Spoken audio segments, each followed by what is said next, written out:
Hi అండి, నమస్తే. Welcome to our channel పాకశాల. ఈరోజు వీడియోలో ఉసిరికాయతో ఆవకాయ చేసి చూపిస్తున్నాను. ఇప్పుడు సీజన్ కాబట్టి ఉసిరికాయలు బాగా దొరుకుతున్నాయి. ఒకసారి తప్పకుండా ట్రై చేసి చూడండి. టేస్ట్ అయితే సూపర్గా ఉంటుంది. నేనైతే 1 కేజీ ఉసిరికాయలతో చేశాను. సో ఇక లేట్ చేయకుండా వీడియోలోకి వెళ్ళిపోదాం. ఫస్ట్ అయితే 1 కేజీ ఉసిరికాయలు తీసుకున్నా. నీట్గా వాష్ చేసుకుని తడేమీ లేకుండా తుడిచి ఒక అరగంట సేపు ఎండలో ఉంచాను. ఎండ లేకపోతే ఫ్యాన్ గాలికి కాసేపు ఆరబెట్టుకోవాలి.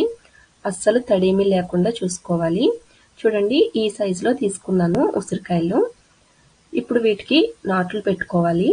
చాక్ తోటి ఉసిరికాయల పైన లైన్స్ ఉంటాయి కదా, వాటిపైన చాక్తో ఇలా ఘాట్లుగా పెట్టుకోవాలి. నేను అన్ని లైన్స్కి పెడుతున్నాను. మీరు కావాలంటే ఒక 3 ఘాట్లు పెట్టుకున్నా సరిపోతుంది. ఇలానే అన్ని ఉసిరికాయలకి కూడా ఘాట్లు పెట్టుకుని రెడీగా పక్కన పెట్టుకోండి. ఇప్పుడైతే స్టవ్ ఆన్ చేసి కడాయి పెట్టుకుని ఇందులోకి 3 టీ స్పూన్స్ వరకు మెంతులు వేస్తున్నా. ఇలా మెంతులు వేసుకుని వీటిని సిమ్లోనే పెట్టుకుని ఫ్రై చేసుకోవాలి. మంచిగా కలర్ వచ్చేంత వరకు ఫ్రై చేయాలి. చూడండి, ఈ కలర్ రావాలి. సిమ్లోనే పెట్టి వేయించండి. హైలో పెట్టారంటే మాడిపోతాయి. సో ఇప్పుడు వీటిని ఒక బౌల్లోకి తీసేసుకుంటున్నాను. ఇదే కడాయిలో ఒక 2 టీ స్పూన్ల వరకు జీలకర్ర వేస్తున్నా. వీటిని కూడా సిమ్లోనే పెట్టుకుని ఫ్రై చేసుకోవాలి. త్వరగా అయ్యేంత వరకు ఫ్రై చేసుకోవాలి. సిమ్లోనే పెట్టి వేయించండి. ఇవి కూడా వేగిపోయినాయి. వీటిని కూడా ఒక బౌల్లోకి తీస్తున్నాను. ఇప్పుడు ఇదే కడాయిలో ఒక అరకప్పు వరకు పల్లి ఆయిల్ వేస్తున్నా. ఇలా ఆయిల్ వేసుకుని అది హీట్ అయ్యాక ఒక్కొక్కటిగా ఉసిరికాయలు ఆయిల్లో వేసుకుని ఫ్రై చేసుకోవాలి. ఆయిల్కి సరిపడా వేసి వేయించుకోండి. మరీ ఎక్కువ వేయించక్కర్లేదు, లైట్గా వేగితే సరిపోతుంది. లైట్గా కలర్ మారాలి. చూడండి, ఇలా లైట్గా కలర్ మారింది కదా, కొంచెం ట్రాన్స్పరెంట్గా అయినట్లుగా అయింది. ఇలా అయితే సరిపోతుంది. ఇప్పుడు వీటిని ఒకసారి చెక్ చేసుకుందాము. ఇలా ఒక ఉసిరికాయ తీసుకుని ఇలా ఫోర్క్తో గుచ్చి చూడండి, సరిపోతుంది. ఇలా వేయించుకోవాలి.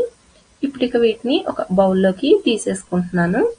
ఇలానే అన్ని ఉసిరికాయలని కూడా ఫ్రై చేసుకోవాలి. ఉసిరికాయల్ని మరీ ఎక్కువగా ఫ్రై చేశారంటే ముక్క త్వరగా మెత్తబడిపోతుంది. ఇలా అన్ని ఉసిరికాయల్ని ఫ్రై చేసుకుని ఇవి చల్లారే వరకు పక్కన పెట్టుకోండి. ఇప్పుడైతే ఒక మిక్సీ జార్ తీసుకుని ఇందులోకి వేయించుకున్న మెంతులు, అలాగే జీలకర్ర, అలానే ఒక 1/4 కప్పు ఆవాలు వేస్తున్నా. ఆవాల్ని వేయించక్కర్లేదు. ఇలా ఈ అన్నింటినీ మెత్తటి పౌడర్ లాగా మిక్సీ పట్టుకోవాలి. ఈ పౌడర్ని ఉసిరికాయ ముక్కల్లో వేస్తున్నాను. అలానే అదే మిక్సీ జార్లో ఒక అరకప్పు వెల్లుల్లి రెబ్బలు తీసుకున్నా. వీటి పొట్టు తీయలేదు, సైడ్స్ మట్టుకి కట్ చేసి తీసుకున్నాను. ఈ వెల్లుల్లి రెబ్బలు కూడా వేసి కోర్సుగా మిక్సీ పట్టుకోవాలి. ఇలా మరీ మెత్తటి పేస్ట్లా పట్టకండి, ఇలా కోర్సుగా మిక్సీ పట్టి ఈ పేస్ట్ని కూడా ఈ ఉసిరికాయ ముక్కల్లో వేస్తున్నాను. అలానే 1 కప్పు కారం తీసుకున్నా. 1 కేజీ ఉసిరికాయలకి 1 కప్పు కారం అయితే కరెక్ట్గా సరిపోతుంది. ఇందులోనే ఒక అరకప్పు సాల్ట్ వేస్తున్నా. కారం ఎంత తీసుకుంటామో దాంట్లో సగం సాల్ట్ తీసుకుంటే కరెక్ట్గా సరిపోతుంది. సేఫ్ సైడ్కి 1-2 స్పూన్లు తగ్గించి వేసుకోండి, కావాలంటే మళ్ళీ తర్వాత యాడ్ చేసుకోవచ్చు. ఇప్పుడు ఈ మొత్తం పౌడర్లు అన్నీ కూడా కలిసేలాగా బాగా కలుపుకోవాలి. 1 కేజీ ఉసిరికాయలకి 1 కప్పు కారం, అరకప్పు సాల్ట్ కరెక్ట్గా సరిపోయింది. ఇప్పుడు ఈ పౌడర్లన్నీ కూడా ఉసిరికాయలకి పట్టేలాగా బాగా కలుపుకోవాలి. ఉప్పు, కారం అంతా ఈ ఉసిరికాయలకి బాగా పట్టించుకోవాలి. ఇలా ఒకసారి కలుపుకున్నాక ఇప్పుడు ఇందులోకి 2.5 కప్పుల పల్లి ఆయిల్ వేస్తున్నా. ఇది కాచింది కాదు, పచ్చి ఆయిలే వేస్తున్నాను. మామిడికాయ ఆవకాయకి ఎలా వేసుకుంటామో అలానే ఈ ఆయిల్ మొత్తం వేసుకుని ఒకసారి కలిసేలాగా బాగా కలుపుకోవాలి. నిల్వ పచ్చళ్ళకి పల్లి నూనె లేదంటే నువ్వుల నూనె అయితే టేస్ట్ బాగుంటుంది. ఇప్పుడు మొత్తం ఒకసారి కలిసేలాగా బాగా కలుపుకున్నాక ఒక 1/4 కప్పు నిమ్మరసం యాడ్ చేస్తున్నాను. నేను దీన్ని ఒక 2-3 గంటలు ఎండలో ఉంచి తీసుకున్నాను, ఎక్కువ రోజులు నిల్వ ఉంటుందని. మీరు కావాలంటే చింతపండు కూడా వేస్ట్ చేసుకోవచ్చు. ఇప్పుడు ఈ నిమ్మరసం కూడా కలిసేలాగా ఒకసారి బాగా కలుపుకుంటున్నాను.